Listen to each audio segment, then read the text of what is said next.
I I did not advertise, and people probably thought we just gave up. So we'll What? see if anybody's in the chat tonight. And now we find out who The has dog. notifications turned on. I'm trying to mute. Come on. Stop. Yeah. Well, I figure it's a couple weeks after 4th of July. People should be like ready to hang out now, right? Yeah, I totally agree. I mean, the time for a fresh new podcast that's been on for 6 years is now. Seems weird. Well, we kind of threw Oh, everyone for a loop by telling them we were doing a show last week, and then we did nothing. Probably just thought we gave up. yeah, that's my bad. I should not have said that. So, That's right. okay, let's see. How come the show is not? Oh, there we go. Yellow. You know what? I hate the mobile app for Facebook on a group. Have you tried administering the arcade radio page on the mobile app? It's a pile of absolute shit. I hate it. The Not half shit, absolute shit. It's Are you absolute talking shit. not the WordPress site though, right? I, No, I mean, who goes to the website? I'm talking about the Facebook page. Like, Oh. you know, the one page that actually gets updates once in a while. we just had an emergency at my end. Tyler went to pull toilet paper in the bathroom, and the whole toilet paper holder came out of the wall. Oh man, It's the not home good. inspector didn't catch that. So I've got my mom and sister calling me to tell me that Tyler's upset, doesn't want to get in trouble when mom comes home. Oh my god. Well, it's one thing if he ripped it off because he was mad at it. It's another if he accidentally just pulled it out of the wall. I know. It just is funny. Like, this is coming through, and they're like, you shouldn't know. So I'm trying to, I was just calling Susan. It was kind of funny. You know what? You should mount it like in a funny place, like That's what really she far said. away and real high. You know, so he has to get up and. You know what? I'm just taking it from the approach of, like, I'm glad he's using the toilet paper, right? You know? Mm-mm. I'm I'd say glad like he's that. using the toilet. Yeah. Yeah, I mean, Toilet paper, so the we all have to have toilet. goals in life. Yes. Boy, What's in the Juke's going to be super easy tonight because there's only going to be 2 people playing. Well, we're up to 6. What's I up, will- dudes? Yeah, I know. Now it's. Who else is in there? Where's the damn pop out chat? Why is it always hard? I don't know, Users but in the chat. it's really at super nice on Broadcaster OBS Arcade because Radio. it's there. Like, I can see the chat. It's just there. It's pretty sweet. I just log into my Twitch account while I'm broadcasting. Oh, I could record this locally. The chat. No, should I try that tonight? Should I try recording locally? Recording the show? Sure. Let's see if that All right. still works. All right, it's going. We'll see if that works. Someone actually read the Facebook page. What? Hey, what's up, Chris? We have chatters that can read? Oh yeah, Yeah. it's a good thing to start out by like insulting our chatters.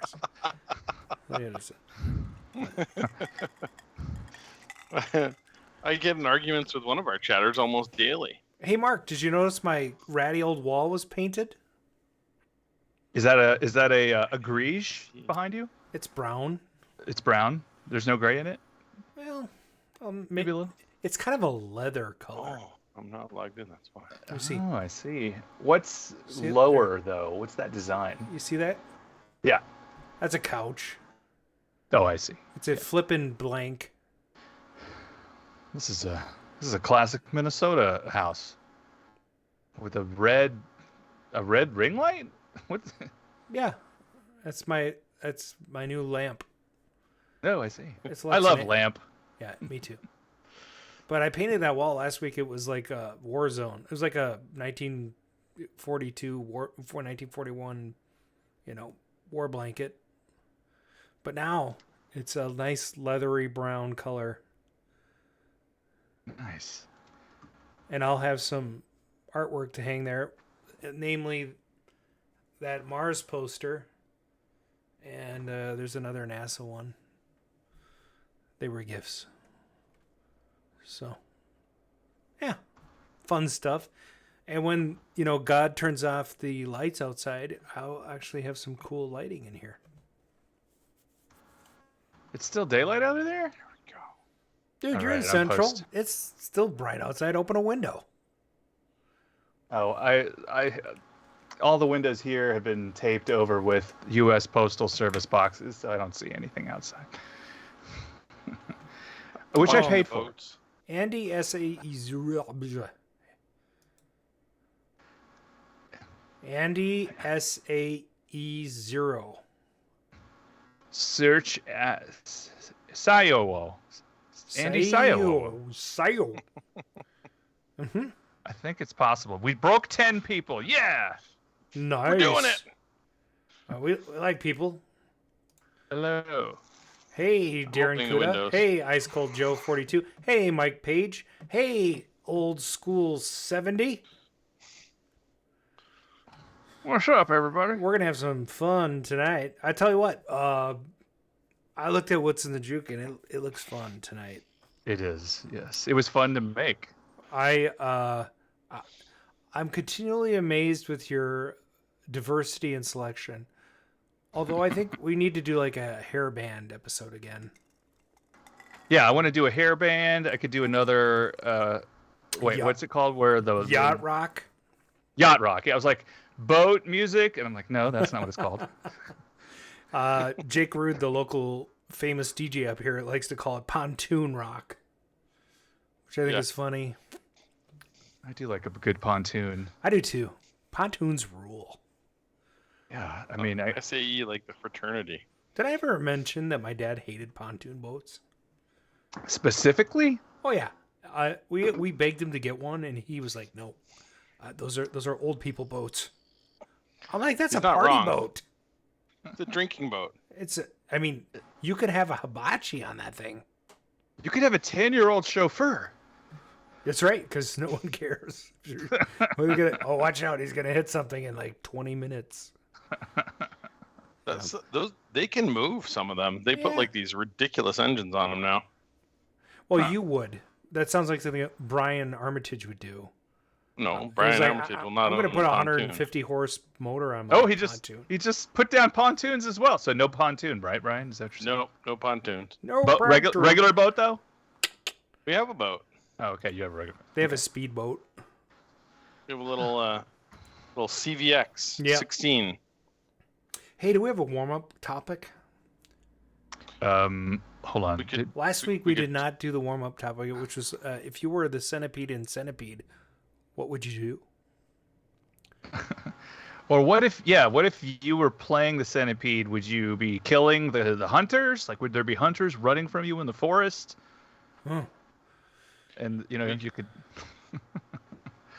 We could talk about the little TikTok thing that you made up there and The the TikTok, arcade cards you guys TikTok. lost.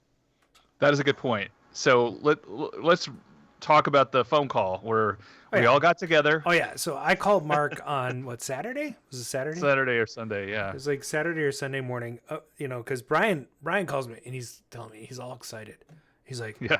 He's like, oh, this guy, he's gonna come and he's gonna drop off some stuff to worked on, and then I mean, maybe you should tell your part of this story, Brian, so I'm not like, Butcher I'm driving down to Cannon Falls to drop off a Star Trek captain's chair and a battle zone with a friend of ours, Ty. And on the way down, I'm super excited because some guy has called the shop to see if we can work on his Star Trek captain's chair, which is kind of cool, and his Star Wars hot seat. and I'm like, what? Wait, And Adam's like, Star Wars Yahtzee? yeah, I said Star Wars Yahtzee. I'm like, Yes. what? I did not understand what he was saying. I'm like, could you repeat that? Because I don't think I'm clearly hearing what you're saying. So anyway, he goes on to explain this hot seat, and it's a hot seat, and What? and if you Google that right now, you might get some questionable stuff. But Yeah. Be careful. if you tack arcade and Star Wars on it, you might get a little further. And anyway, so Brian begins berating me on the just me and him. Which is a common thing. It's a I mean, common, it's like, yeah. He it's because like Brian's talking. Brian, Yes, yeah, Brian's berating you. yes, because he's an elitist bastard. So, Okay. so he's like, how could you not know what a hot seat is, you idiot fool, you? I mean, I was just like, okay, and I'm just sitting there waiting for him to finish for like 5 minutes. He's like, "You're such an idiot. How do you not know what a hot seat is?" No. There was a lot of interaction during that 5 minutes. And so I'm just patiently sitting there, being quiet, taking it, like I do. None of our chatters are going to believe you were quiet. And so I'm like, okay, look, let's call Mark. So I call Mark, and Mark. Right, and then I get a call, and it's like this. It's like, hey, I'm gonna connect you to Brian, and then there's like 3 minutes of like clicking and tapping because there's a button. Eventually, there's a button on there that says merge call that I didn't see. Yeah. Okay. Yeah. So finally we merged the calls. I mean, this story is so drawn out. It's terrible. No, this is good. This is an excellent story. So anyway, Mark, what from your perspective, how does the conversation go? Brian proposes the same question. Have you heard of the Star Wars hot seat? And I'm like, Yahtzee? Can you be a little bit more clear? And I'm like, you're both idiots. Damn it! So I'd never heard of it. Now, once I got a gander of one, and went on Clav and did a little research, I had a vague memory of this thing. But it turns out they only need like 56 of them, that were actually in the wild, right? So of a total run of 70, like 50 some made it out into the wild. And what it is it's kind of a system of tubes. Yes. Basically, it's like Showbiz Pizza place, kind of. Right. It's a makeshift cage, with a seat in it and a little mount for the monitor, and it's on hydraulics. Oh. And then it's computer controlled, and you can retrofit it. And Mark, you did some research. Tell us which games and what you do with that. Most famous is the Star Wars Vector Atari game being placed in there. There was a few others that were mentioned, which off the top of my head I can't recall now. Blaster. What's that? Blaster from Williams was the second one, and there was another one. Probably any game that involves flight, typically. Right. So it's kind of like a cheap version of the Sega 360 or the Afterburner cabinet. Right. I mean, like, it's closer to the Afterburner than the. The 360. Than the 360, would go upside down. yeah. But it was a motion control cabinet.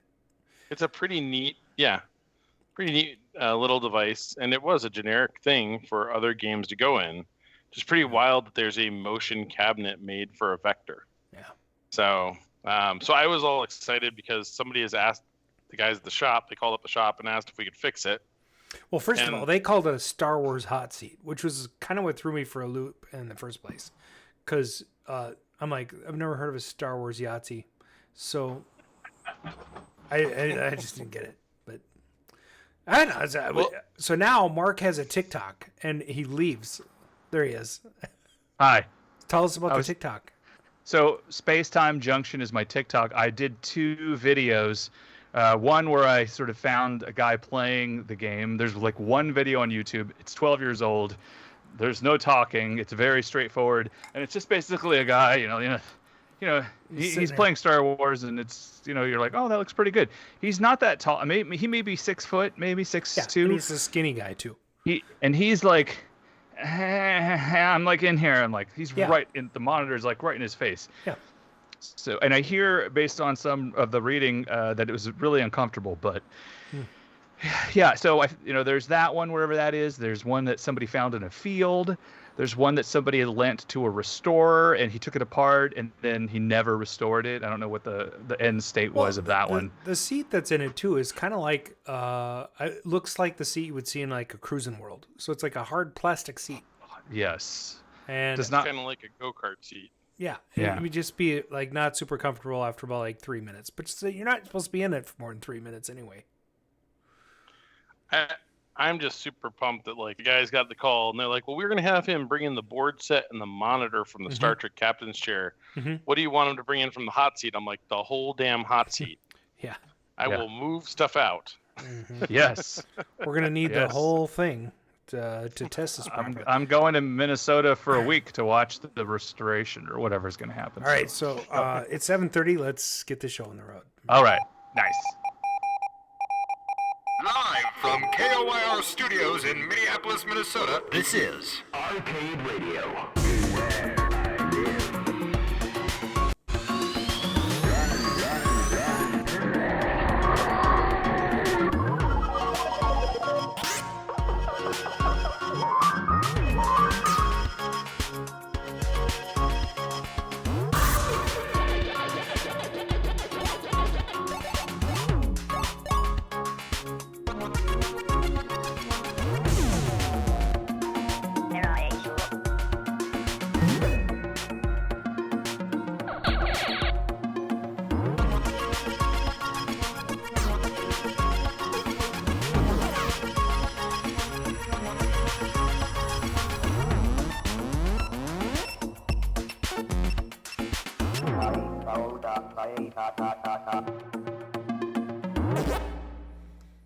Heyo! And thank you for listening in from the Arcadosphere. This is Season 6, Episode 18 of the Arcade Radio Podcast. Today is Thursday, July 21st, 2022, and the time is approximately 7:31 p.m. Central. I'm your host, Adam Kahn! And I'm joined by my co-host, Mark Raise the Shields, and last and least, Paradise Arcade Shop proprietor and part-time ship's yeoman. It's Brian Thurston Howell, Armitage III. And tonight's guest is us. Hey, thanks for being on the show, guys. It's nice to have you here with us. All right. A little golf clap there. Clap for ourselves, or it's like clapping for the screen at the end of the movie. Like, oh, look. Yeah, we're good. No, I used to stand up and go, they're not here! All right, what you been working on, Mark? Okay, I've done a lot of time machine stuff lately. I've had a few disappointments working on that stuff. I don't know if I mentioned it before, but so I have a hoverboard, right? And I took all the stickers off because they were kind of coming off and it was like in bad shape, right? I mean, there's still kind of some stickers on the back. Did you save them? But no, because they were like shredded. Like a lot of people touch this. Oh, gross. You know, with their hands. Sometimes they stand on it and I have to yell at them. Anyway, so I went to eBay and I'm like, I Googled, you know, replacement hoverboard, you know, Mattel hoverboard stickers. And so I found somebody who sold some and I'm like, all right. And then they arrived in the mail and I'm like, they were in this. And then I'm like, what could be in here? This does not seem to be. It's for a 2-inch hoverboard. This is not the same size, right? I was like, are they rolled up in here? Mm-hmm. And so I opened it and all it is the Mattel part of the sticker.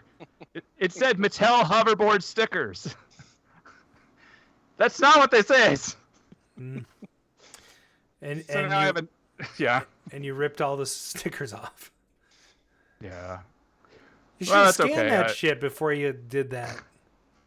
I was excited for it. I was like, I'm gonna jump ahead of this. Brian could print them.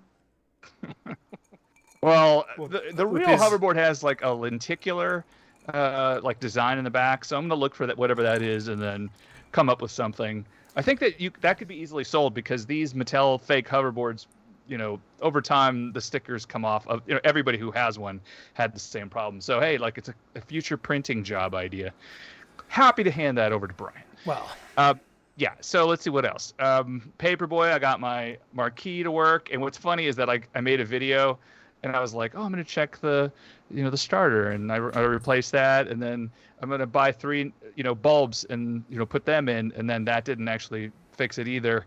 And then I eventually got inside of the cabinet and realized I just pushed, one of the plugs off.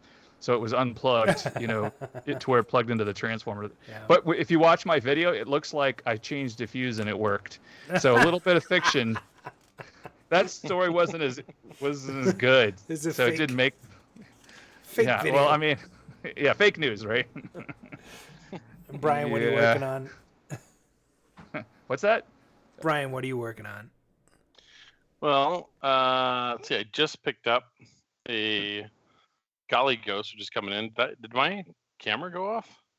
I think Adam's going to potty or something. So all of a sudden it's like black. I just posted a video in the chat. So I finally picked up a Golly Ghost. Which I'm super excited about. And then in the last 2 weeks, we helped Red Bull with the Red Bull The Pit event, where we had to haul a bunch of arcade games to the Wabasha Caves in St. Paul. And Peter with Rent My Arcades helped us out, gave us a couple machines to use there, so we didn't have to tap into as much of our reserves. And it was wonderful. It was like really cool event. They had these caves and all the setup with backlighting. And I was super excited to bring it there. They told me it was a 30-foot walk into this cave, and to get all the games where they need to be. And I show up, and there's this giant screen wall to wall, right in the way. And they're like, "Oh, well, you can do this. You can just come down here and then walk this way and then turn this 90-degree little corner here in this like 30-inch wide hallway and then go over these 3 tracks of wires and then down this hall and I'm like, I'm gonna kill you people. Like I'm just. So I called Dave, Billy Seven at the shop, and he saved my ass because I think I would have killed somebody had that been it. So I went and like collected games, brought them back. And Dave was setting them up the whole time, hauling them around. So I got to haul them in from the hot. He got to be in the cave, which was cooler. But yeah, so that's been my week. I heard Billy got to be like he was dressed up in some kind of a radiation outfit or something. They had him get dressed up in like one of these radiation outfits or radioactive waste outfits. Right. And he was supposed to get up and like scare people. No air conditioning in the air conditioning in the place, but like nothing in the outfit. And these are caves, so they're very damp, right? So you're just in this like outfit at 70-80% humidity with your body heat just churning away. He lost 20 pounds. It was amazing. Yeah, he probably did. So, but I guess he told them they were trying to bug him about it, and he's like, "Well, what are you going to give me?" And a couple of drinks was all it costs to get Billy Seven put on a hazmat suit. Like, done. So if anybody needs it, there's your guy. Hey what guys, have you been did you working notice on, Adam? Yo Eddie's in the chat? We haven't seen him in a while. Hey, and Yo, Eddie's still alive. All right. And my buddy Carlitos is in the chat as well. That's Chuck Orozco. He's from Mexico City. We got a listener from Mexico City right now. Isn't that cool? I would fly into Mexico City. Mexico City's cool. Yeah, but I wouldn't drive to Mexico City. No, it's not fun to drive. No, it's a long drive too. Mm-hmm. Yeah. So what have I been working on? Yeah. Well, I painted my office. Oh. Okay. Yeah. I need somebody to run interference. Okay. Because what color did you paint it, you dumb bastard? Wait, no, not like that. Different kind of interference. Okay, run it. Okay, I need 60. I need 90 seconds. Okay. All right, I'll be right back. Oops. I'll talk about something else I worked on. Who can take your pants off quickly? Hey, who said they were even on? So my flux capacitor has never been painted. It was like this white gray, and every time Back to the Future nerds saw it, they were like, "Why isn't it gray?" And I'm like, "I don't know. That's how it came on natural." So I finally painted it the appropriate color. But then I was like, the inside, I didn't feel my parts were like, worthy, and so I paid. It? Well, no, that was already frosted. This is apparently the correct plexi for the one in the movie. But the little flux capacitor parts that are inside, mine are kind of like made out of syringes and solder and nails. Very like 2002 era. Now, like, there's exact copies of the relays that go in there and all this stuff. So I paid somebody some money, and I'm going to get that in the mail, and that's what I'll put back in here. I don't think. Has it been 90 seconds? Go ahead. And, well, Mr. Peabody just told me that he dropped off the base for the EDOT yesterday. So I'm in Duluth, and the next couple weeks are kind of funny. Like, I'm in Duluth until Saturday, then I go home, and then I have to be in Eau Claire on Sunday for call, and then I'm home for like the 28th, and then I have to be in Appleton for call, and then I'm home for like a day, and I drive to Vegas. Dang. Yeah. That's a lot. So, and amidst all this, I can do the one little gadget that we have. I don't really have any gadgets this week. Nothing's going on. Jason's working on a MCR2 amp, which he hasn't finished yet, which is cool. I made one. It's MCR2, MCR3, so I don't know. I mean, it's neat that he did it. But this is something, so you guys might get a kick out of this. This is my full-on light treatment.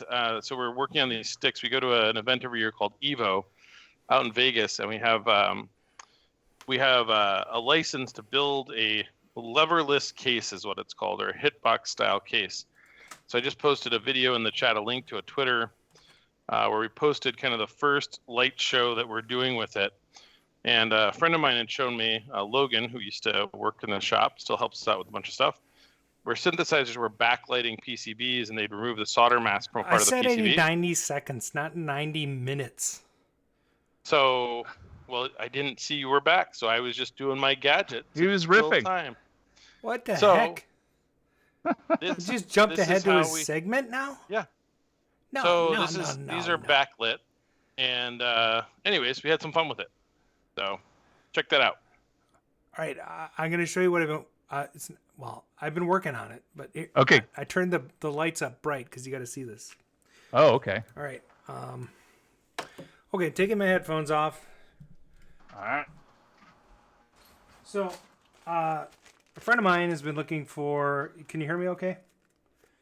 So, a friend of mine's been looking for something called a Vendovision coin-operated television for some time.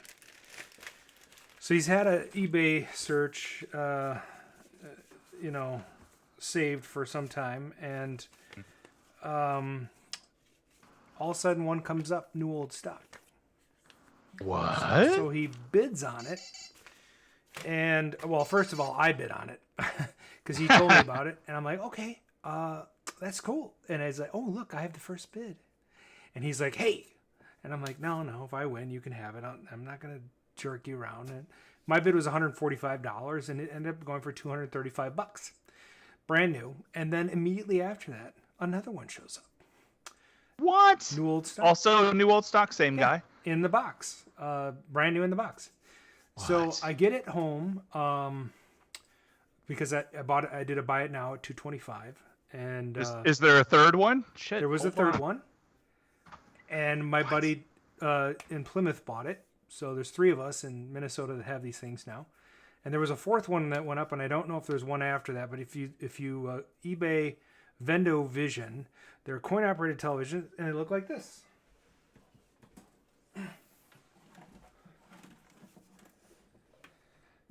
Ooh, so cool. Is it one word, Vendovision? Vendovision, but look for coin op television. So they're made by Panasonic, Uh-huh. and as soon as I got it home, I wrecked the top. Now you can't tell because I actually ended up retexturing it and painting it to match, because the styrofoam was 40 years old and stuck to the top of the thing. So when I went to go pull it off, the styrofoam was bonded, and I tried to use alcohol, just plain old alcohol, and it totally stripped the finish right off. Oh, bizarre. It was like, oh my God, are you kidding me? And so I tried to clean it up, and it went down to the metal. And I'm like, this sucks. So for the last few days, I've been touching up the top of that thing. But it has a standard token mech inside of it. And I'm going to put a coin, 0.900 token mech in it. So it has a standard coin mech. Very cool. Yeah. So, and I don't know if you guys know, but That's awesome. I've got a bunch of modulator devices too, and here's the keys.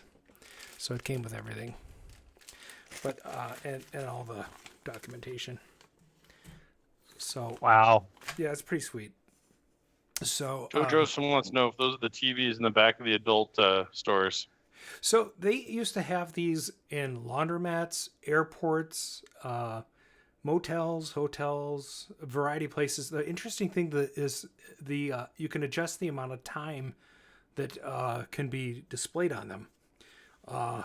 And the maximum amount of time is 30 minutes or 25 minutes or something. So you'd end up having to put in at least 50 cents to watch a whole show. I definitely remember one of these at a diner, where I think I could tell that an old, like Seagate, not Seagate, but, old school jukebox had been there previously. Mm-hmm. And this was like in front of it. They were like, forget that. Watch some TV. Well, it's like, to me, it's almost like if you put a coin slot on a radio. What is the point of that? I mean, like, a jukebox makes sense, right? You have a limited selection of modern music. Right. But, like, all you got to do is get your hands on a So And and at the time there was only like 6 channels where I was at, so you Yeah. either were watching the news right, or Petticoat Junction or Right. you know I mean, there were really only 3 channels unless you wanted to watch PBS. is that all you Brad had? just- Well, we had 4, 5, 9, 11, and so that would have been CBS, ABC, Right. KSTP, and NBC. But really, Right. the 3 networks there were 3 networks. KSTP was a local channel, so they did local shit. Right. And then later on, we had Channel 29, The Kitten That Roars, KITN, and then Wow. TV 41, the birthplace of MST 3000. What? Really? Yeah. Joel Hodgson from Minnesota started that show on a local cable access. And then they broadcast on, oh no, it's Channel 23. I'm sorry, Channel 23. TV 41 came later. That was TV Heaven. Yeah. So 3 UHF channels and 4 network channels and then PBS. Dude, that's awesome. So, but yeah, I mean, and now you have 20 streaming services with all those. It's like 50,000 ways to watch something. Yeah, and it's not really that great. I think it's gotten worse. I'd actually, although I have to say, I just watched one thing that I'm really loving is you guys watch the Orville?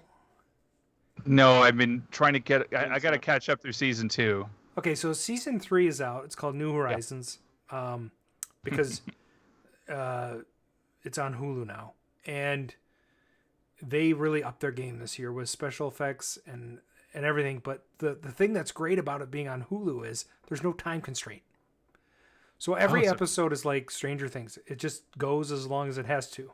So you're talking about like an hour and 20-minute episode, which is like a freaking movie. You know, like every episode is a movie. And it's great because it feels like a full story. Like, back when we were kids and we had 10 minutes of commercials. And now if you watch any sort of network television, there is 22 minutes At least, yeah. of commercials, which is a 40-minute show. Yeah, very sad. Yeah, it's like they're selling you an hour-long program, but really it's the honeymooners. It's 30 minutes of television. That's all the way back to 1950. So yeah, isn't that cool? Now, can you get that TV out of there, or is it kind of like soldered in or welded in? Or I'm sure you can get it out of there, but I'm gonna have to because the caps are so old that it needs a little love. So I told Tom about it. Your employee, yours and Susan's employee, Brian. Mm-hmm. And he's like, when I stopped by to pick up the BitKit, which by the way, that's the other thing I did this week is I picked up a BitKit 2, which supports Mappy and Sweet. a variety of other games. I mean, it seriously is. For $180, the best buy you can get in the arcade world for a multi-board. right. Because the 16 one is a piece of crap. Crap. Well, I mean, yeah. I mean, that was the first multi-board I ever bought was a 16 one. I know. Yeah, well, it's built by shysters, so what do you want? It's just... It was $50. It's shysters copied from shysters, and that's the funny thing about the 16 one. Yeah. Is the original 16 one was actually a reasonably high quality build out of the guys down there. I mean, they're still MAME, but like the quality of the boards were reasonable. Mhm. And then what was it, like 2011? It just took a complete dive in quality when another company copied it, ripped it off, and another company. But We I actually- mean, like when I first started in the hobby, I had a Solar Fox Cabaret, which is now in Germany somewhere. Eins, zwei, drei.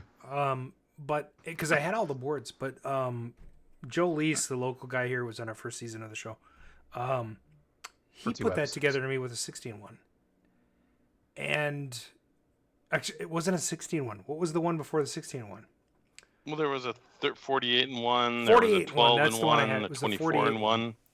Yeah, so before they went to the 60, there was the 48. I had that version, which was still shitty. It was, I mean, because it's an old version of MAME embedded in those chips. Right. And It was, I mean, it basically was some of the early versions of a single board computer, right? Because it was running MAME. Yep. So it was basically a Linux system. And those were kind of funny. I mean, what happened was they were selling for like $300. They dropped to like $125, and then this was when you could buy them for about $90 wholesale. This is the behind the scenes. And then when the other company copied them, they dropped the price to basically like $40 wholesale. And so I hated them. So with the shop, we bought them at 40, and then we would sell them for $5 less than everybody else until we got the pricing down to where everybody was only making $5.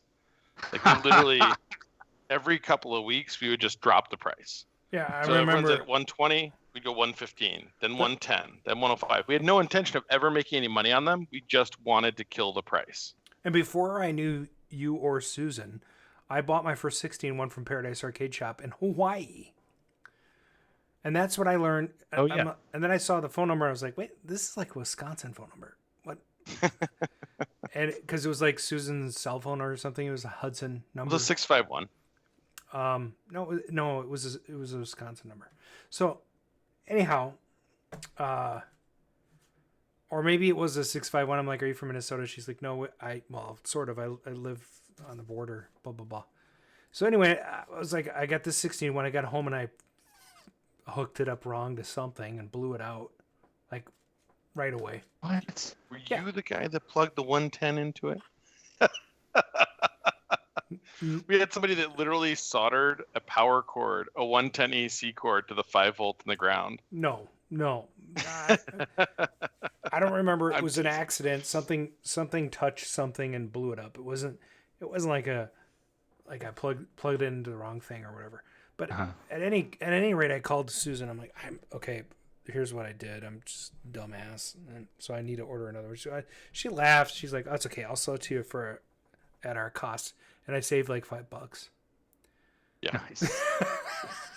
We kept killing the price. It was really funny because there was a whole deal where like different people were selling different things.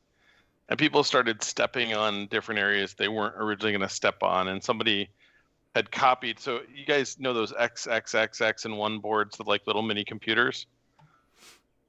Like, so they run like 3,200 games or whatever. So I wrote the code for those. So I was the one who figured out how to go from the 1315 and 1 was done by JamaBoards.com. There was a 1920 and 1. And then I actually created this little script that allowed like any game you want ever to be put on there. And I put that on there, and then all of a sudden, of course, like you'd expect, like it just starts showing up everywhere. And people were like copying the hard drive. Susan said to me, like, do you want to put our name on there? I'm like, hell no. This is like the biggest copyright infringement. Yeah, ever. no kidding. Put Like, somebody yeah, else's like, name on there. Brian did this. I'm actually But- shocked that anyone that produces a 61 is still in business, because with all the litigiousness that's been going on lately, I don't understand how they can function. Well, it's. Like, I mean, no, they don't go after it, a lot of it, and But they've Nintendo, only gone man. after a very few. Nintendo goes after anyone and everyone. That's not true. They go after some people publicly, but they don't. I mean, look how many people sell their art. I mean, look, eBay. You can pull up eBay or Amazon and type Pandora's Box, and there's dozens of sellers, and they all have Nintendo ripoffs on them.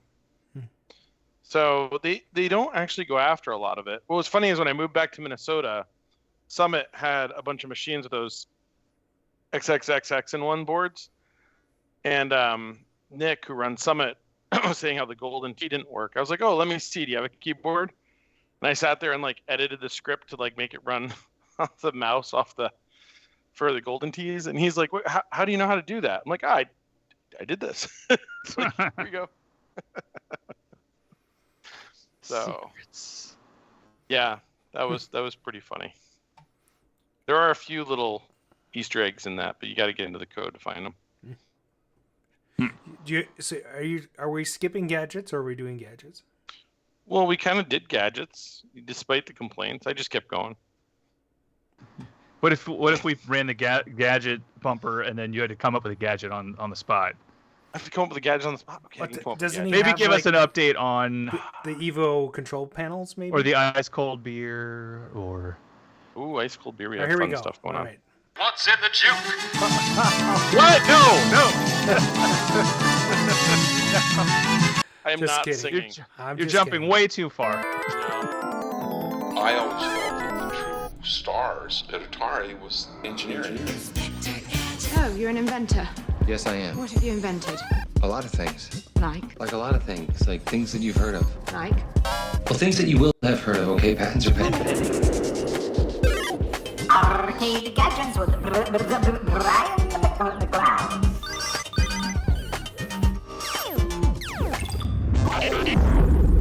Welcome to the gadget segment. We did our gadget. Now, ice cold beer update. Ice cold beer is in production.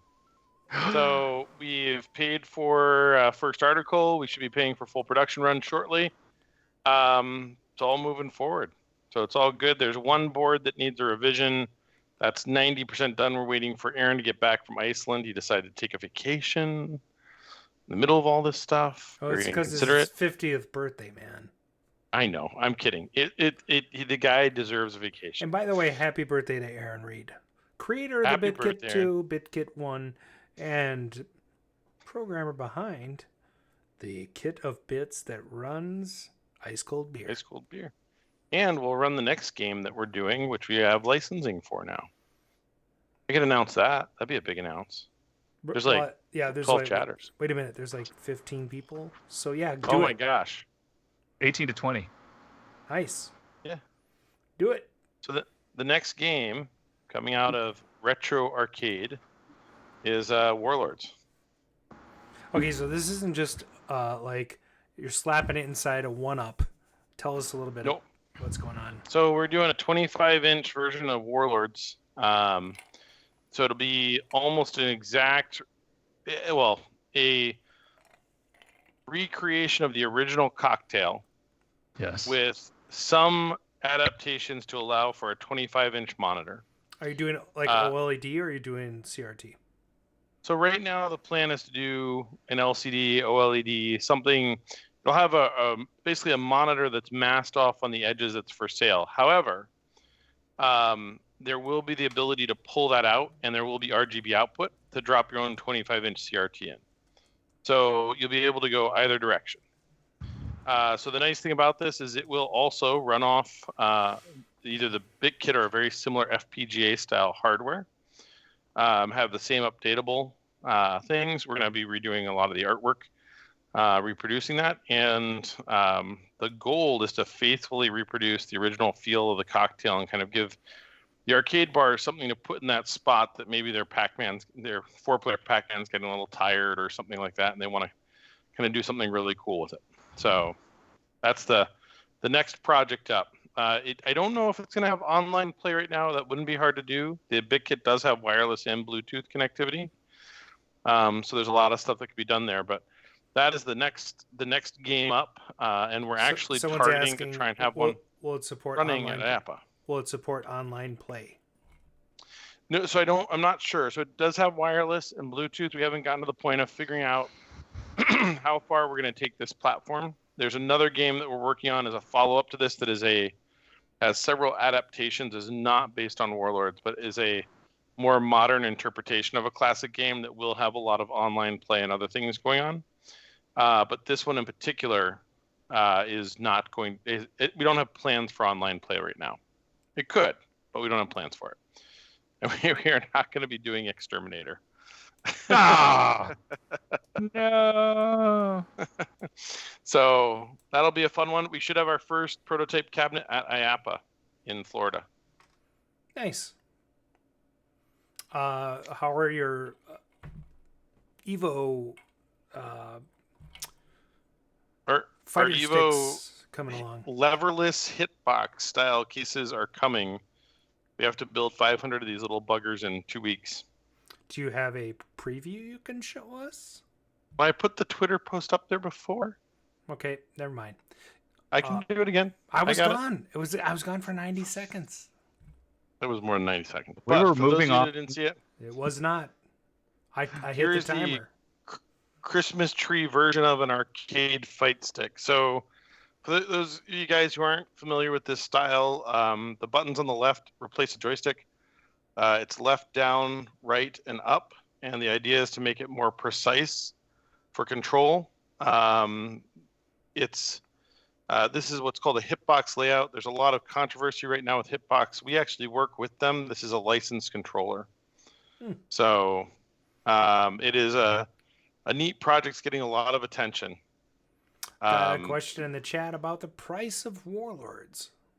Don't know the price yet. It is too early. And one of the things we have talked about doing is doing an OLED, clear OLED version with the upright Warlords artwork set behind it, which we thought would be really a cool way of doing it. But we haven't finalized any of that yet. Question from the chat: are you going to use upright Warlords artwork, or are you going to stick with the cocktail? Well, we can't do an upright.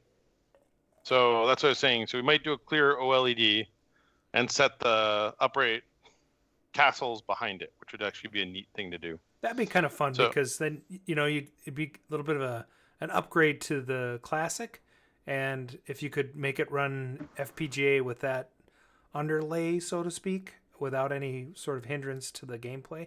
I mean, Warlords is such a fantastic game. It's continually, like, I have Warlords. The top games in my arcade are Warlords, Monaco GP, Super Strike, Football, Atari Football. Those are the games that get the most play, I think. And then obviously, like, your Donkey Kongs and just Pac-Mans, they get love for a while too. But everybody loves those, unique games, and especially the 2-player games. Fire Truck's been a big hit. If we did it, what we would do is actually do kind of that clear OLED overlay like you see on some of the more modern games, and actually do a physical background, which I'd like to do, but I don't know that we're going to do it. I'm sure we'll mock it up. Yeah. And when You could put. do you have like a timeline for a prototype that you have to put in front of Atari, or? Well, so the goal is to have the first prototype at IAPA, but it'll basically just look like an oversized Warlords cabinet. So it'll be neat, be wonderful, but it's not going to be anything like, oh my gosh. Sure. We've talked about we might even, at that point, whether or not we have the FPGA worked out, we might just run it off an original board too. So very cool. That's exciting stuff. it should be good. I don't think it's going to be as big of a product as Ice Cold Beer. But it's a really neat game that I think a lot more arcade bars would do well with. And those 4-player head-to-head games seem to be really popular. So I wonder if there's a way that we could get the word out. I mean, because like Warlords to me is one of those games that's even a little bit under the radar for collectors. Like they go, oh, what's Warlord? Oh yeah, kind of I don't remember. Oh yeah, it's 4-player. Okay, and then all of a sudden, when they play it, and some of us have only played it in our adulthood. It's an astounding game because of the interaction. Remember when Maybe we can get it to be on Stranger Things, and then oh my god, that would be fucking awesome. I offered Uncle Rico's van, so we'll see. Oh my god, like if they had, yeah, because I mean, basically, if they put on Stranger Things, it's gonna be a #1 hit. Yeah, exactly. Yeah. But Warlords kind of fits into that motif. Yeah. it really would, actually. Yeah, it's like very Dungeons and Dragons-y, Yeah, that's awesome. That's really cool, Brian. I love it. Thank you. It should be fun. We're pretty excited. And there's been a lot of other developments in the background that I can't really talk about. Some new stuff will be coming along. Having to do with Atari boards, reproduction stuff available. It should be neat. We're excited. Sweet. Lots of fun stuff coming down the pipe. The Pike. There you go. And the pipe. Yeah. All right. Both You know, of they both work. It's just the Yes. All right. So over to you, Adam. With the maybe some Whatever your next thing is. I don't know. Everybody likes the news, right?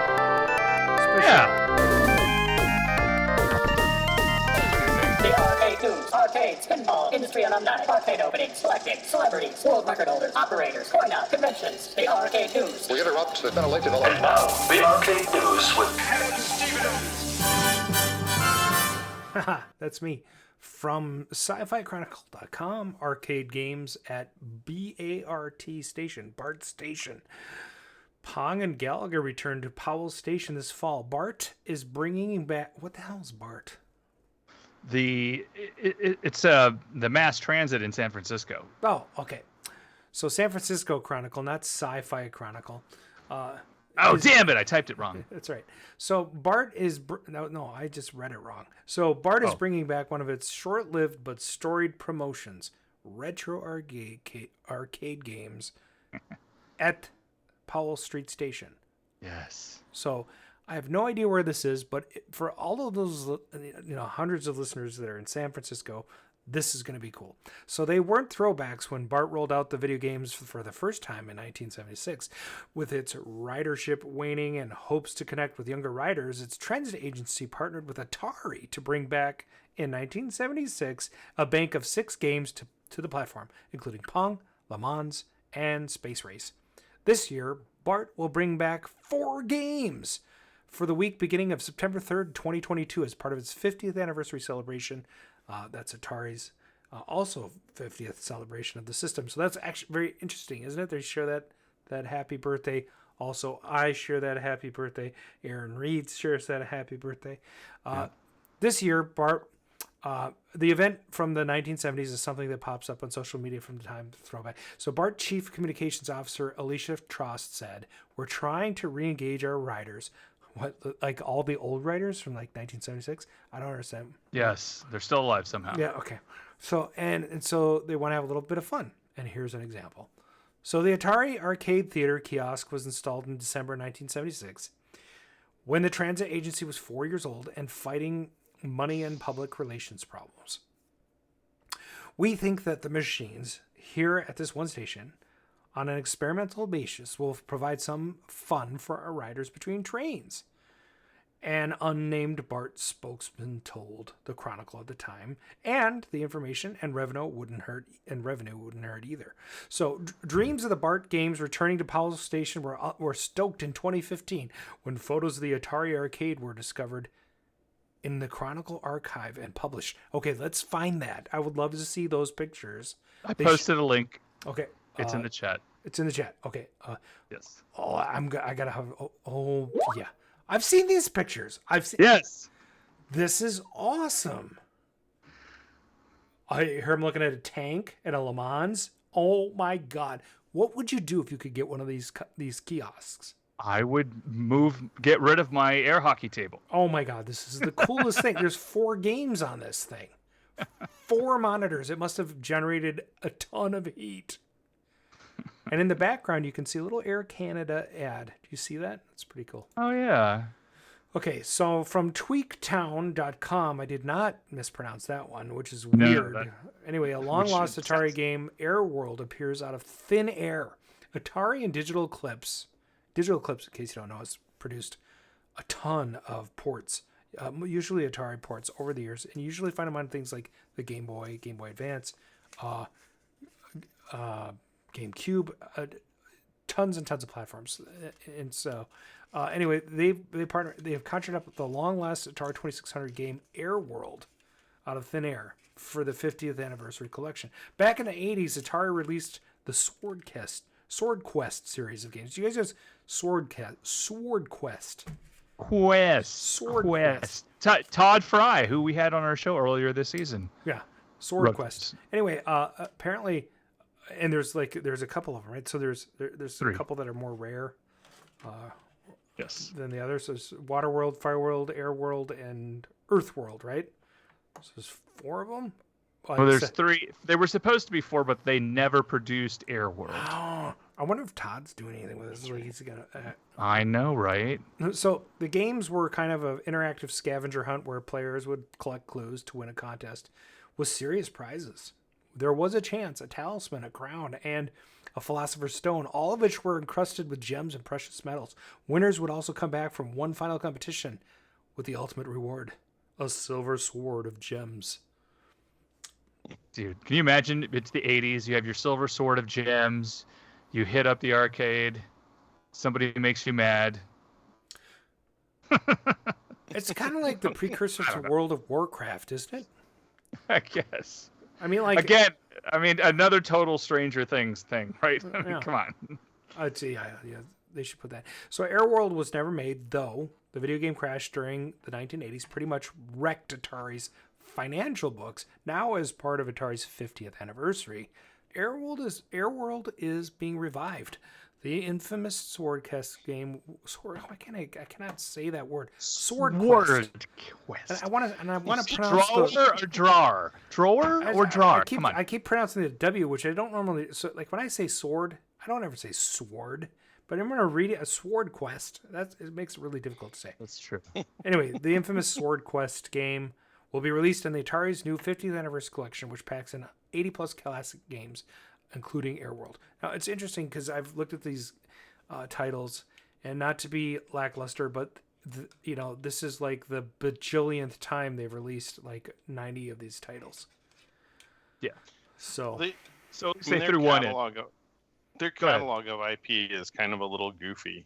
I mean, it really is. Yeah, we talked about that last week on the last episode, and you went over a lot of them. So I don't want to bore our listeners with that list again, but you just go and Google the 80 plus classic games, and you'll see like most of these have been released on some Atari platform, one or the other, including iOS, before in the last 20 years. iOS, the last 15. So, there's, with the exception of Airworld, and maybe a couple other titles, it's rather uninteresting actually. So I'm more interested in the new titles they're making off their classic IP. I'm more interested in seeing a new Warlords cabinet come out and seeing how well it does, and possibly buying one because, oh my gosh, like if you put an OLED in there, have you guys seen the OLED technology? It's freaking awesome. I love it. It's bright. One of the drawbacks to LCDs has always been the phosphor is brighter than an LCD, right? So when you have the flashing of a Donkey Kong, a track screen, you don't get that with an LCD, or even with an LED. But with OLED or QLED, it's freaking bright. I mean, wow. You could put a QLED monitor with a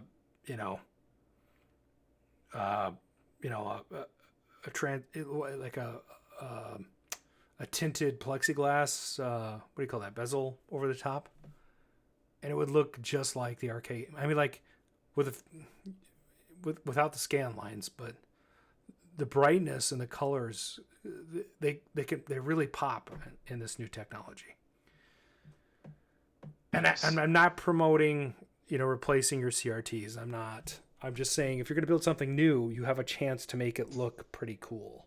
So, anyway. Blasphemy. Blah, blah, blah. No, it would be neat. And I mean, the reality is that we're going to run out of CRTs at some point.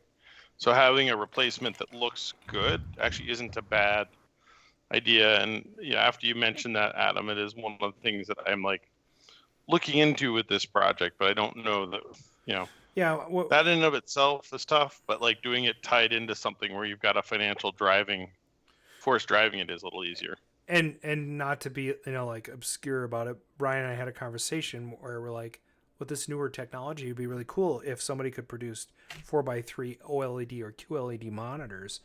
And you could even have it where they have like a physical lenticular element to them that creates scan lines, or, you could do it digitally. But if you're going to do an FPGA and you're going to try to stay as true to the original as possible, having a pass-through monitor, that looks like the original is becoming a possibility. You just have to do some clever things to make it feel old. I don't know. It could be done. There's a terminal on my Mac called Cool Retro Term, and that emulates old school terminals.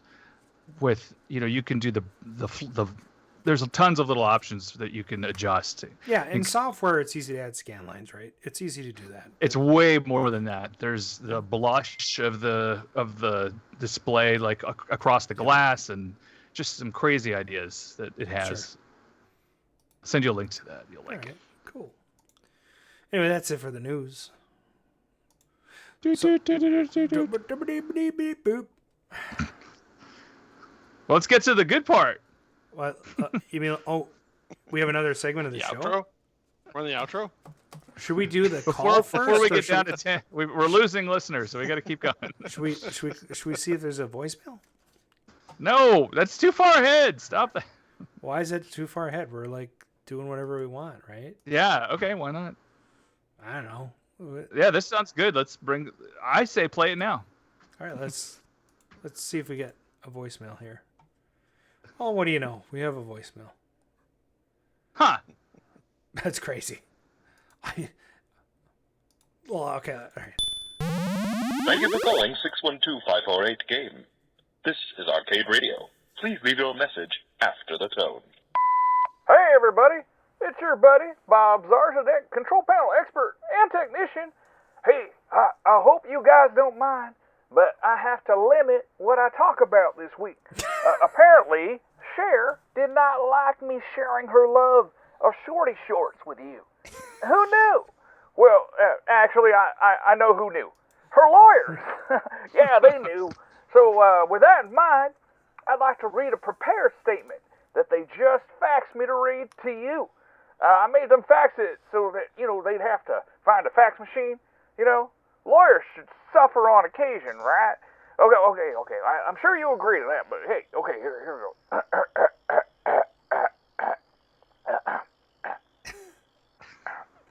Dear Cher, I would like to apologize for the hurtful things I've said regarding your activities involving pizza and shorty shorts.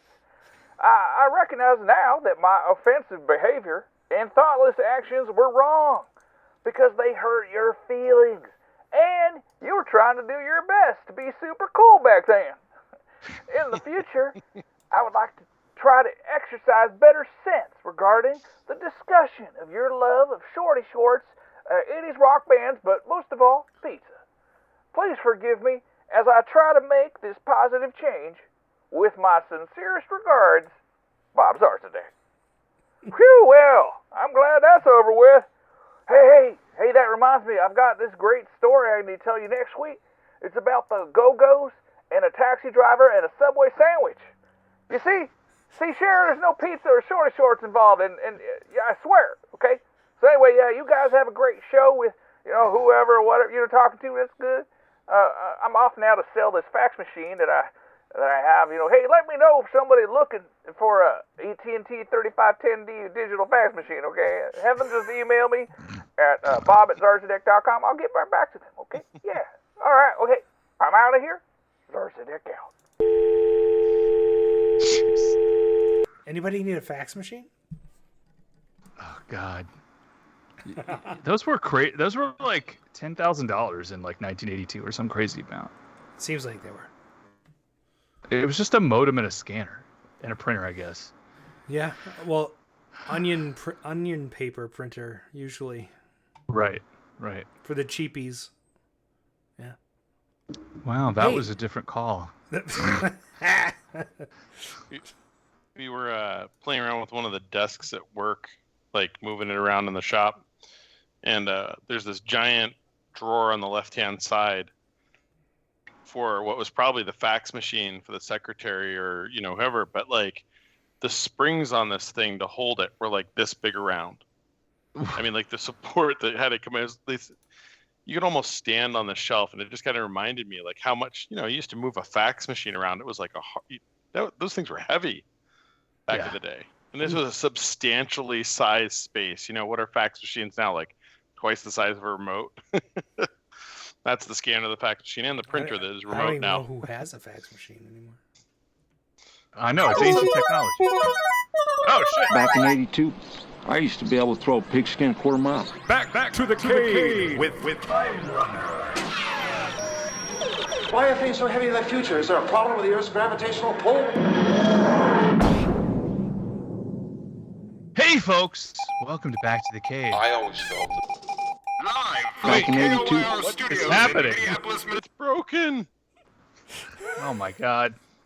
One day Adam's going to fall on top of that thing, and then all the buttons are going to get pushed at the same time. Anyway, go ahead. Go ahead. Right. So this is the part of the segment where I talk about what I want to talk about, which at the moment is Back to the Future, the musical. Coming to the U.S. It's coming to the U.S. and on Broadway next year. They're going to replace the guy who's playing Marty, but this guy, Roger Bart, who has done other Broadway shows, most notably, I believe, The Producers.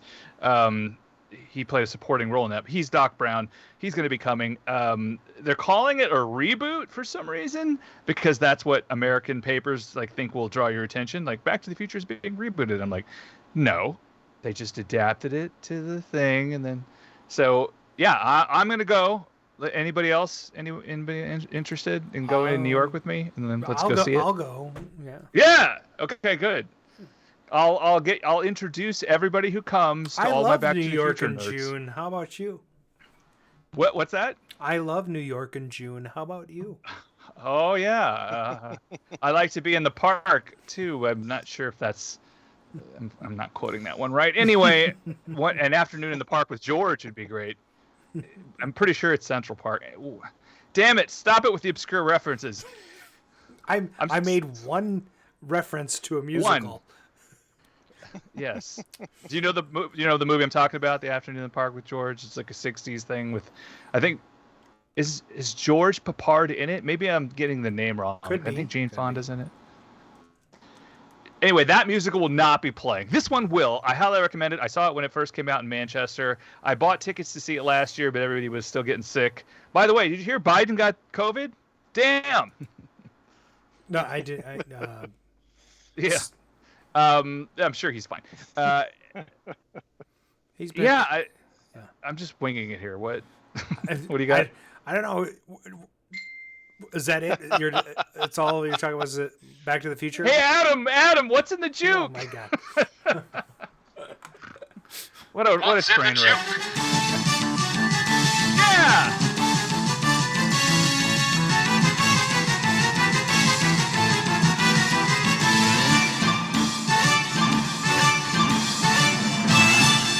Welcome to the Season 6 edition of What's in the Juke. It's the game within a game within a podcast. Today we feature super short, isolated audio tracks from 1982. If you can guess the title of the song, you will be awarded half point. If you can guess the name of the group, you'll also be awarded. If you can guess both, full point. Yes. Brian will be your scorekeeper if he feels like it. If you don't know either, please fight it out amongst yourselves. Oh my god! Intense.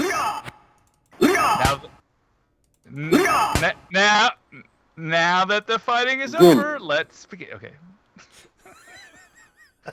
Have we scared everybody off? No, there's still people here.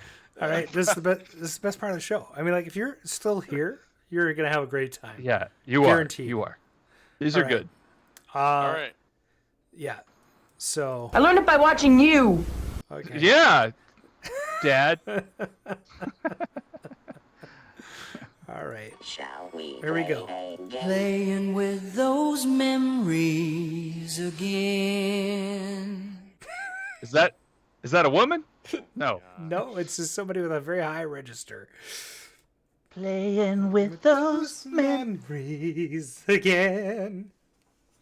I'll be honest. I listened to this song when I was depressed in the '80s, and it doesn't help. It does not. It didn't help at all. It makes it worse, actually. Oh wow! Air Supply. Scuba Bam. Half point with Air Supply. Andy was a little too slow. Croc is still wandering around in circles. And Mr. Peabody gets Yeah! Playing with those memories again.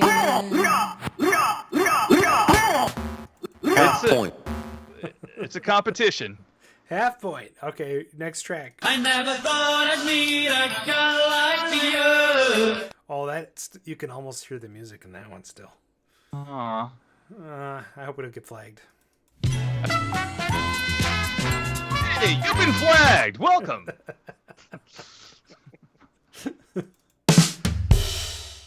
Oh, Andy was so close. Oh, he did it. Andy got it. Andy got the name of the song, and Proc, unfortunately, got the name of the band.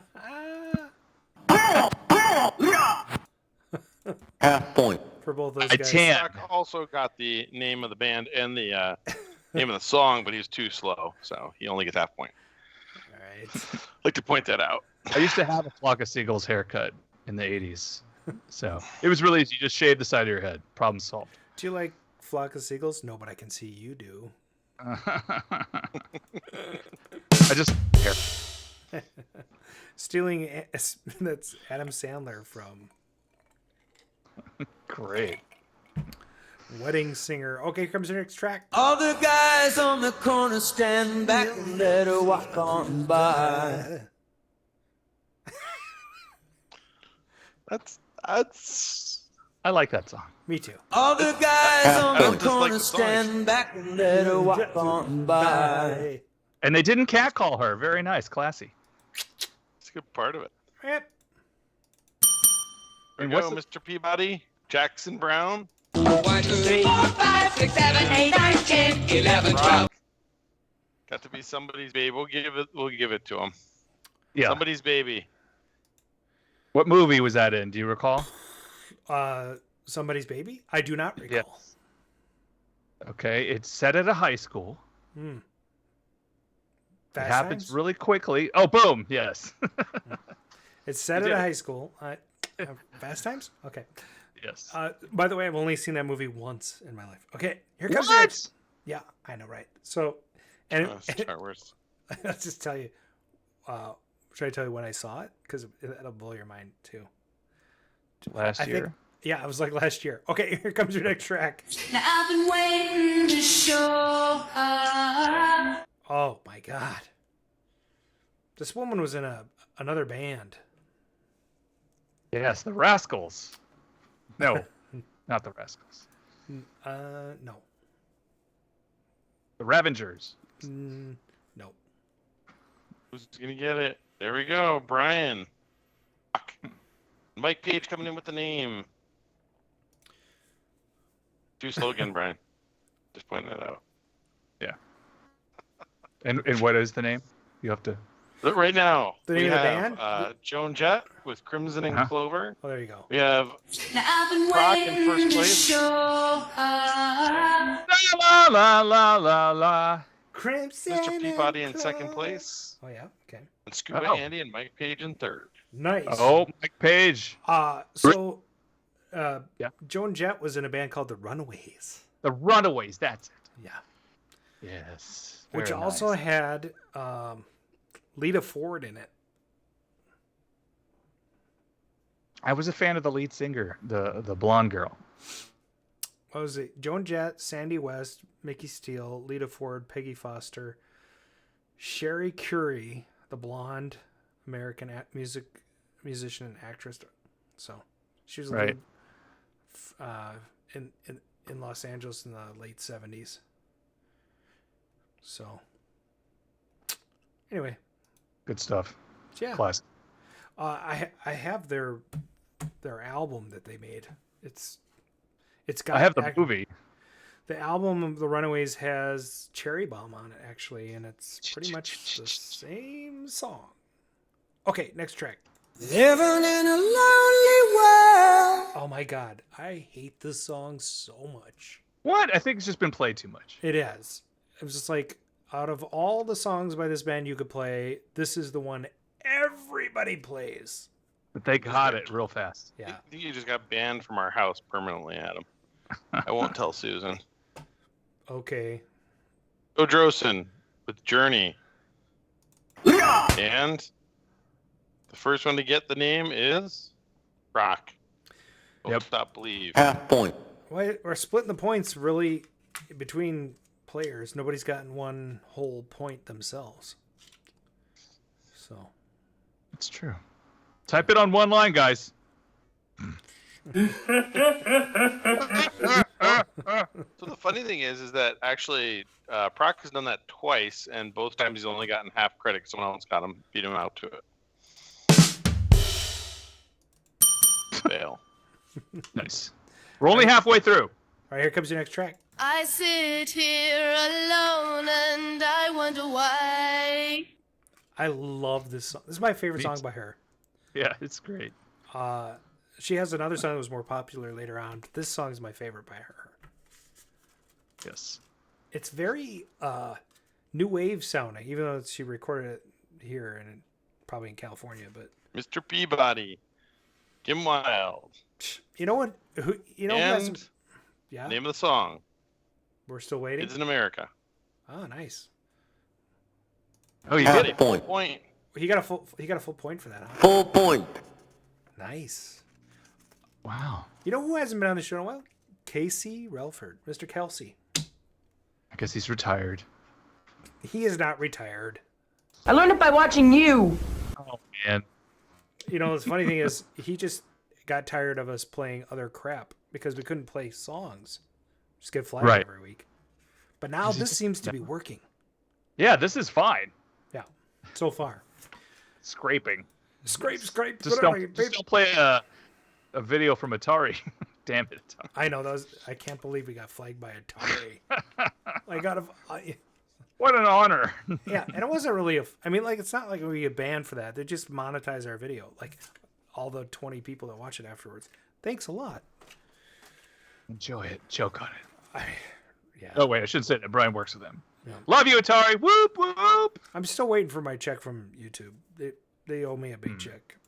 I see. Okay, here comes your next track. Everyone's looking at you. Everyone's looking to see what you will do. Did you skip one? Yes, I'll did come skip back to it. Yeah, we'll flip back. I'm so excited for the weekend. Yeah, me too. Just slowly. Everyone's looking at you. Brock got a full point there. Full no, point. Mr. Sorry. Nope. I gotta take that back. Mr. Peabody got the name of the band. Oh. Sorry, Proc. Half point. So the name of the band is Loverboy, and it's working for the weekend. We now have a point. tie for first place between Mr. Peabody and Proc. We have a tie for second place between Scuba, Andy, Mike Page, and Joe Drussen. Nice. All right. Classic. Here comes your next track. I think you got to slow down. Oh, I love that girl. That's a small part. I wish that she was still alive. Yeah. I remember reading the dentist, this article on her in the dentist's office about her death, 20 years ago or whatever. And she died from the exact same thing her dad did. A brain aneurysm. Ugh, the worst. Andy gets the full credit for that one. Laura Branigan, Gloria. Nice work. Full point. That was good. We only played it once. Nice job. Okay, we have 2 left. Where are we at, guys? We are at a first place tie between Mr. Peabody and Proc at 2.5. Andy in second place at 1.5. Scuba, Mike Page, and Joe Drossen tied for third place, each with half point. All right, here comes your next track. Like strength in the wind that is my own. I begin again. Yeah. Huh. You guys know who Fancy Ray is? Is it? No. Fancy Ray? Yep. The singer? No, he's a Minnesota guy. Oh. He used to have a local cable access. Edge of 17 is Peabody's correct. getting half. Is it? Yeah. So do we give him Fleetwood Mac? Nope. No, it's a single. No, it is next. Solo album. Yep. So Mike Page. Yeah. Gets the half point, and Mr. Peabody gets a half point. Shoo. Hey, can you play it one more time, Matt? Half point. Sure. Like strength in the wind that is my own. Yeah, so like if it had been Stand Back, I would have said Fleetwood Mac was okay because they actually do that song live. Right. And it's a couple that she does crossover with the band, but this is not one of them. So Have you been to a number of Fleetwood Mac versus Stevie Nicks concerts? I've been to 4 Fleetwood Mac concerts and 1 Stevie Nicks concert and 1 Lindsey Buckingham concert. Oh, lucky. I've only been to 1 Stevie, and that's it. I know. It's terrible. The Stevie one was at Mystic Lake Casino here in Minnesota in Prior Lake, and it was outside, and there was no booze. There was no boobs? Yeah. Oh, that's terrible. I hate concerts without boobs. I brought 3 women with me to that show. Uh-huh. So. Terrible. Yeah. Yeah. There's only one left? Damn it. One left. There is. We got Mr. Peabody in first, Proc in second, with 3 and 2.5 respectively. All right, here we go. I just lose my nerve as I've done from the start.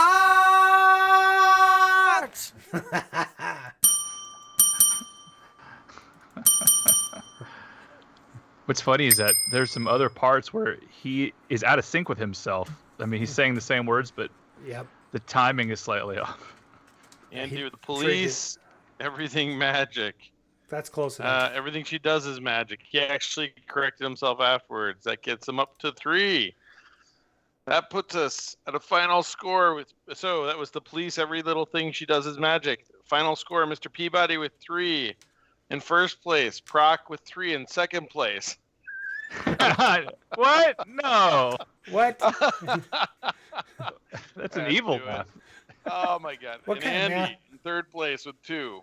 Nice job, guys. I learned it by watching you. Oh my gosh. It's your dog and cat spade, everybody. I gotta say that was fun. I love that. I mean, like we could do that every week, and I would just be. Oh wait, we do. Dude, yeah. It only takes 2.5 hours to do it. It sucks. Well, it's so worth it though. And actually, yeah.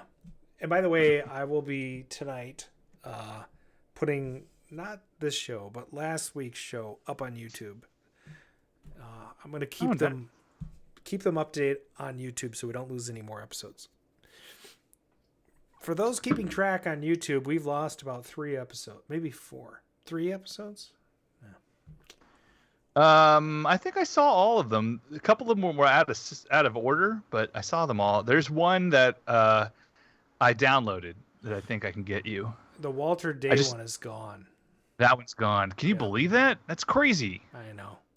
It sucks because Twitch rolls them out every 4 weeks or whatever, and you have to stay on top of it.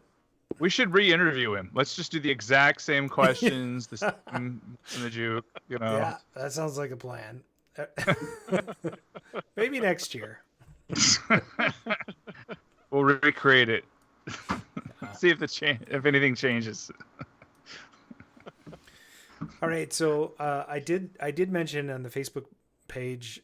I'm just gonna check the real voicemail now because I did ask people to call, and maybe we have somebody who left the voicemail about a question. About... What do you mean the real voicemail? How disingenuous of you! I don't know what the hell you're saying, you bastard. Very insulting. Fuck you. He just canceled Bob. It's cancel culture. What the hell? Let's see. Then hopefully in 2 weeks I'm playing this game live. Oh my God, that looks so cool. I will be in Vegas. What's the size? I mean, is that like a regular 19-inch or 25-inch? No, it's like a double sit down. Here, I'll post a link in the chat because this is like I got the seats with this. It's a sit down cabinet. It's got 2 seats next to each other. It's phenomenal. I have never. It's way too big, but it's just awesome. That's what she said. Thank you. It's just. That's where I heard that. Awesome. Yeah. It's way too big. Oh, okay, here we go. There we go.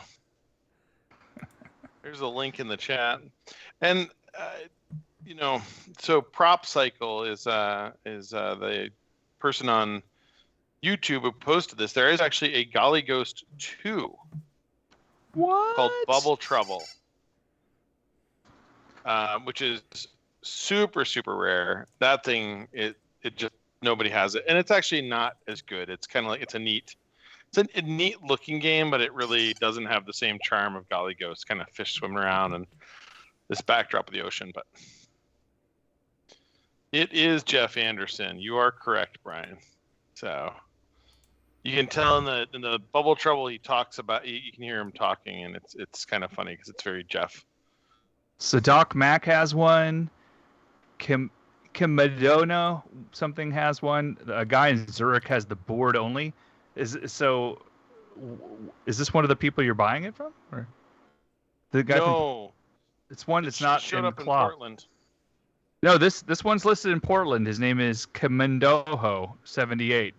Yeah, he's in Portland. That's where I got it from. Ah, there we go. It was a pretty goofy deal. Like, he was not selling it. Mm-hmm. Then he wrote me and said, "Hey, I'm selling it." And 2 hours later, I wrote him back, and he had already traded it to a friend of his. Son of a friend of his had put it up on KLV. I wrote him. He was selling it, and then like 3 hours later, he had traded it back, and now I was buying it from the original person. And I'm not gonna lie, like this was one I spent too much on this. This was this was one of those like, I've been looking for this thing forever. I'm just going to buy it. Okay, I spent $6,000 on my yellow computer space. Did you spend more than me or less than me? Less. Oh, well then you got a good deal. Well, I probably spent more than anybody spent on a Golly Ghost before, but and the irony of this is that Doc had two of them at one point, and had offered to let me buy one, but he wanted like a whopping $2,000 or something at the time, and I'm like, that's just too much money. That's too much money. Who the hell would spend that? Only crazy people spend that much on a shit. Damn. I want to play this voicemail because I don't remember this one. Let's hear it. Okay. Are you? Okay. I'm ready. Hang on to your hats. Thank you for calling 612-548-GAME. This is Arcade Radio. Please leave your message after the tone. Hey, everybody. It's your buddy Bob Zarsdeck, control panel expert and technician. Hey, happy Mayo Cinco. Cinco de Mayo. Yeah. This is a little bit different kind of call for me because I was at a bar, and of course they said, "Hey, we have a lot of specials. It's Cinco de Mayo," and I was like, "Oh, let's talk about this." And they're like, "We have a flight, and it's a super." They had a flight, and then they had a super flight. And so I was like, "Give me the super flight. That sounds great. Anything with super in it, I'm in. Super Pac-Man, Superman, whatever." And so, anyway, I don't remember much from the last couple hours, but it's all good. It's all good. Yeah. So again, this is going to be a short call. So you guys have a good one. Let me know what happens. All right. Zer's the deck out. Oh my God. We never played that. No, I don't think I've heard that. That is hilarious. I don't even remember that. There's another one in here too. I gotta play this one. God. Here we go. Yes, sir, buddy. Bob Zarsdeck, control panel expert and technician. Yeah, today my girlfriend Gary and I are learning all about the American judicial system. Oh, yeah. Yeah, she's been thinking about becoming a U.S. citizen, so we popped into it. Totally random. I did remember that one, yeah. But no, the Cinco de Mayo one, what year is that from? It's this year. Is it? Yeah. Where were we on Cinco de Mayo? I don't even remember. I think we were doing a show, or we were supposed to do a show. Oh my gosh, that's God. Hilarious. Well, I'm glad he behaved himself. Jeez. Talk about. Wait, here's one more. Oh my God. Welcome to Google Voice. Google Voice gives you a single phone number that rings all of your phones, saves your voicemail online, and transcribes your voicemail to text. Oh, good. She sounds cute.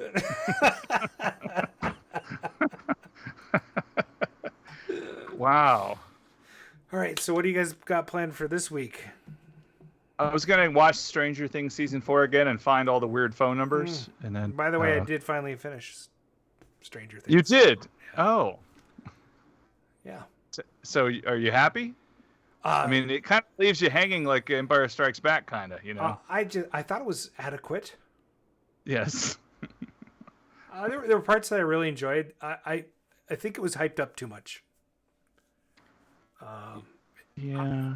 I actually thought that last season's finale was better.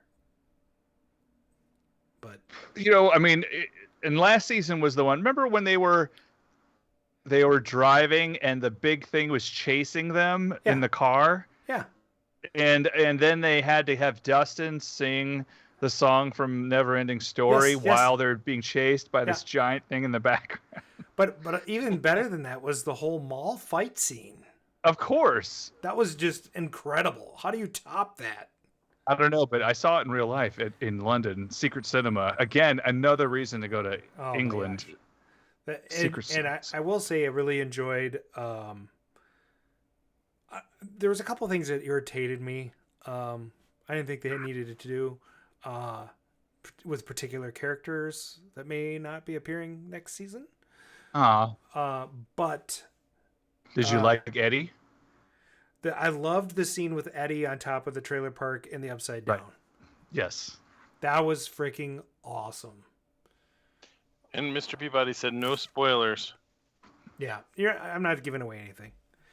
But true, but it's been out. Come on, get on it.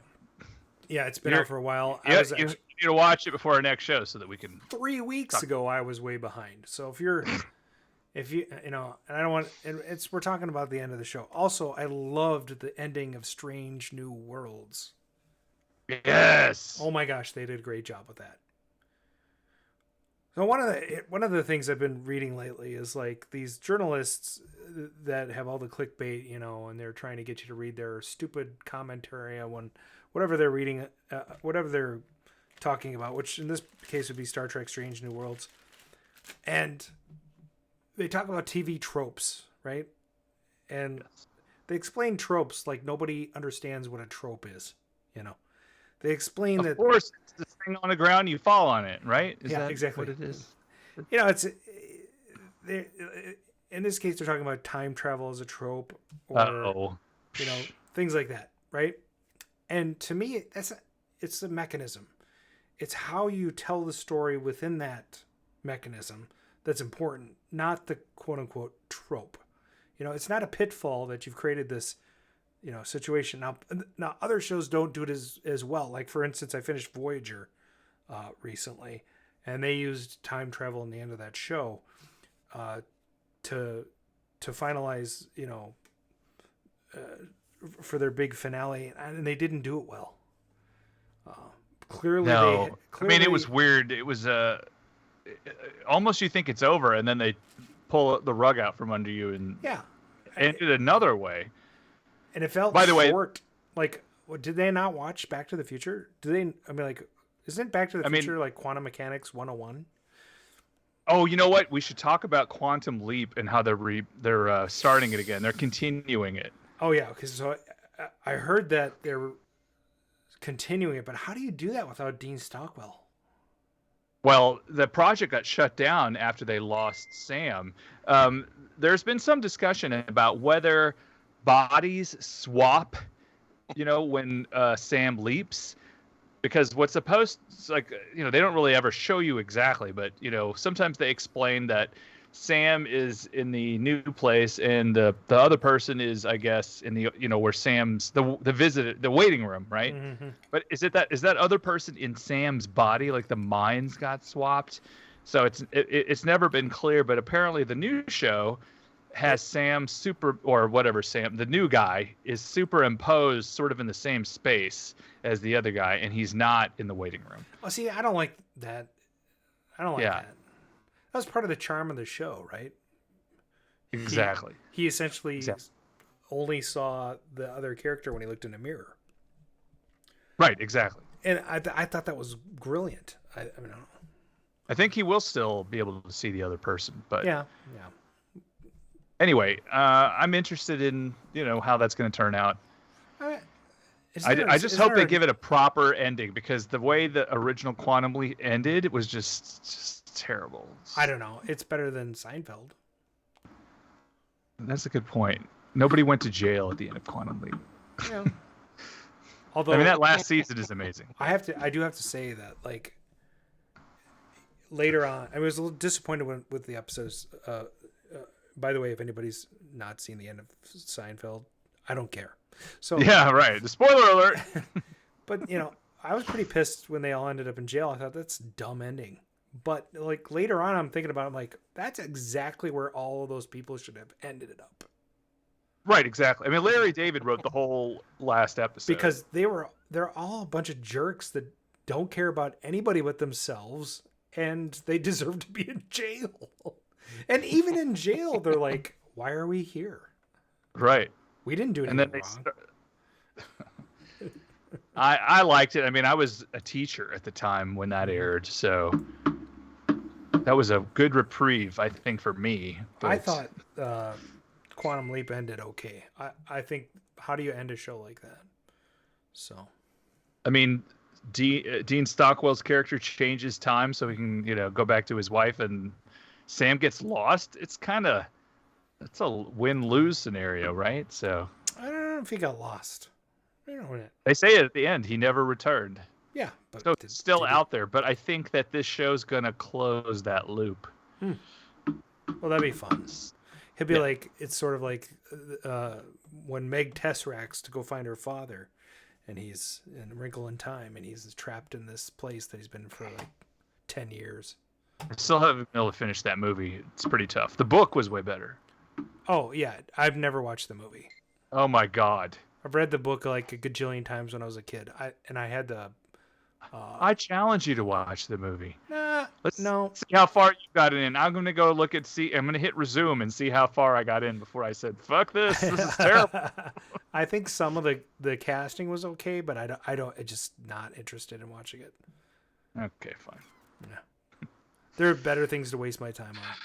And speaking of like reboots like that, I'd like Magnum PI and MacGyver. I don't give a crap about any of that stuff. Magnum PI was terrible. It's still the on. reboot. What if they reboot? How about if they reboot Airwolf? Actually, you with could like the early version. Like, yeah. I mean, with what's his name in it from like who won an Academy Award? What can't I think of his name? Ernest Borgnine. Ernest Borgnine. I masturbate a lot. That guy. He's dead. Yeah. Everybody's dead who was on that show. If they were faithful to the early version of it, I'd probably watch it. I don't know. Have you guys watched the original? Because it's terrible. It's a direct ripoff of Blue Thunder. Before or after they start like superimposing everything, because there was like a point at which you could tell their production costs went way down. They started like everything got superimposed. So somebody in the room hasn't seen it in a while because it is a terrible show from the beginning. I mean, don't get me wrong. Automan, bring back Automan. That was a good one. That show's even worse. I mean, I love Airwolf. Don't get me wrong. I love Knight Rider. Do not get me wrong. What I'm saying is, if you watch them now, they are not good television shows, and they were never good television shows. It's like watching the A-Team now. Yeah, they're terrible. We've been trying to watch Greatest American Hero, also very bad. The first season the high is like, school students are all like 25 years old, but they're like, trying to have sex with the teacher, and I'm like, well, this is uncomfortable. I don't feel Rhonda, good. yeah. No, the first season was okay, but then it just got worse and worse. Yeah. They were going to reboot that with a woman. No. Yep. There's a pilot episode for it too. Bring back William Catt. I don't care how old he is. Oh, this was like immediately after it was done. But still, it's a terrible show, and I love it. I mean, I love those shows, but if you watch them, they are painful to watch. It's interesting though, because like if you watch like Big Trouble in Little China, to me, that loses none of its efficacy. It is still a good film. Because is that a John Carpenter movie? Yes. Yep. Huh. All of his early stuff is great. Any interest in watching Halloween Kills, the third film from? No, but I heard put Jamie Lee Curtis in a wig, so she looks like Laurie Strode from the first season. Oh, interesting. Okay, fine. Are they gonna?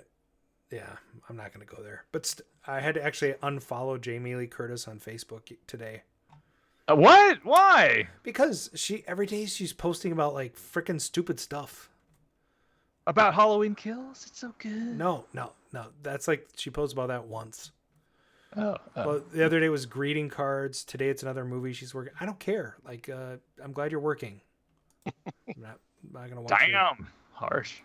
Well, I like her, but I'm not gonna like follow her around and watch everything she does. Yeah, I guess.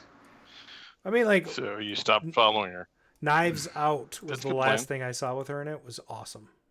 Do you follow Mark Wahlberg on Facebook? No. Of course you don't. I'm gonna follow him right now. Mark Wahlberg. Marky Mark lives in Garfield, New Jersey. No, that's a different guy. Okay. 2.3 thousand followers. What? No. 1,000? Yep. No. 2.3K. Mark Wahlberg. Are you spelling it wrong? What's happening? Yeah, I'm spelling it wrong. With an H. Here it is. 24 million followers. Correct. I do use his voice every week. That's true, which I enjoy. For Brian's segment. Mm-hmm. Well, okay, I'm following him. See how that goes. Are you the one that updates his page? No way. I have other people trained to do that. So it's been. Oh, here it's very relaxing. I'm an admin, but I can't do shit. Here he is with Dean Cain. What? Oh no, that's Mario from Saved by the Bell. Saved by the Bell, yeah. Wait, maybe we can use Mario in lieu of Dean Cain. If you think they look the same. Oh, not even close. And they're holding red Solo cups. Are you crazy? What? I don't even know. Why are you yelling at me? Oh, I'm sorry. I'm excited. I just thought for a second he looked like young Dean Cain. Dean doesn't look anything like that anymore. I was excited to see Mark Wahlberg with Dean Cain. Yeah, I don't think that would happen because Dean, yeah. Mark Wahlberg's eldest daughter just turned 18, so it's tough times at the Wahlberg household. Jeepers creepers. Oh, there she is, June 12th. Yep. Oh, now I'm gonna be getting like Mark Wahlberg feeds. Yep, you're gonna see all about his working out and being healthy. It's gonna be terrible. So just stand by. Oh, by the way, I started exercising. Oh, what are you doing? What? Yeah, I'm walking. I began walking with my dog in the mornings. Nice. Trying to run, mostly walking at this point. Walking is good. I ran like about 5% of the entire walk. With the dog? How's your dog feel about running? She loves it. Aw. She's a 75-pound black lab. She loves to run. But to her, it's like a trot, and to me, it's like a freight train. Used to take Susan's pit bull and her lab out for walks. I'd put on the rollerblades, put the leashes on them, and just let them go nuts. Oh my gosh! The furthest I've gone so far is 2.2 miles. It takes me a long time. I have a 1.06 mile loop in my neighborhood where I don't like repeat the same road twice. But my dad every morning walks like 6 miles or something. It's insane. And he's done it for the last like 500 days. It's been like a bajillion degrees here too, so. Yeah. Gotta leave in the morning. I walked with him once and he knew every neighbor. And he was like, "Oh, this car's been parked here for 12 days. Oh, there's your dog. She probably heard you." Yeah, she brought a bone to sit and socialize. Yeah. Nice. I love it. It's like, what is that noise? She dropped her 10-pound bone. Oh man. All right, guys. Well, it's been fun. Yeah, we did a good job. Pat on the back all around. Is anybody still listening to this nonsense? It's good to have you in There's the still chat. at least 10 people. I mean, I'm one of them, but Proc, Mr. Peabody, Mike, Ice Cold Joe, Dinah, Terra, Commander Root, and good old Chuck. Andy say zero. Is that Andy? Is that Andrew? Who is that? I don't know. But Mike Page, thanks. I wish you would have won again, but you know, it's always next week or the week after next week. Alicidra. Who's Zero Supa? And Abbott Costello. I don't know who Zero Supa is, but there's Supa.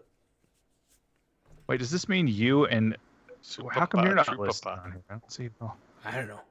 Should I hit the These other moderators are in a different section at the top. Do you see? Oh yeah.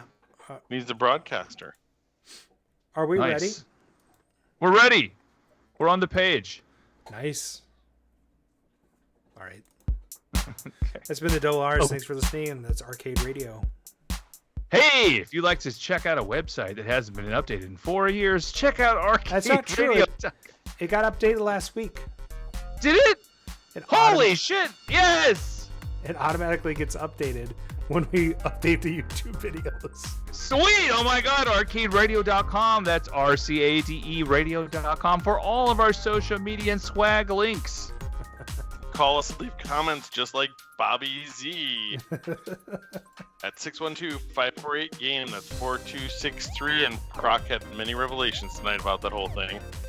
And if you like swag, you can head over to spring.com/arcaderadio and buy a t-shirt. There's all kinds of different patterns and colors to choose from. Or if you want to support us through our Patreon campaign, you can head over to patreon.com/arcaderadio. And there are multiple tiers starting at $3 a month. Any little bit of cha-ching helps with the cost of running the show. Hey, subscribe to our Twitch channel to follow us and click on that notification bell. So you'll know. Damn it! You know what I'm saying? Click on the bell. Click some and you'll stuff. know when we're streaming live.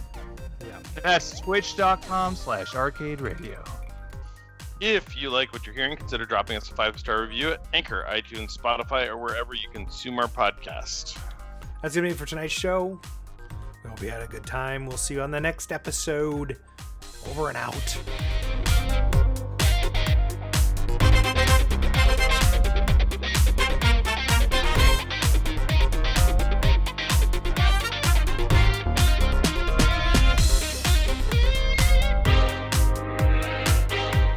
Remember when I got flagged for this? It said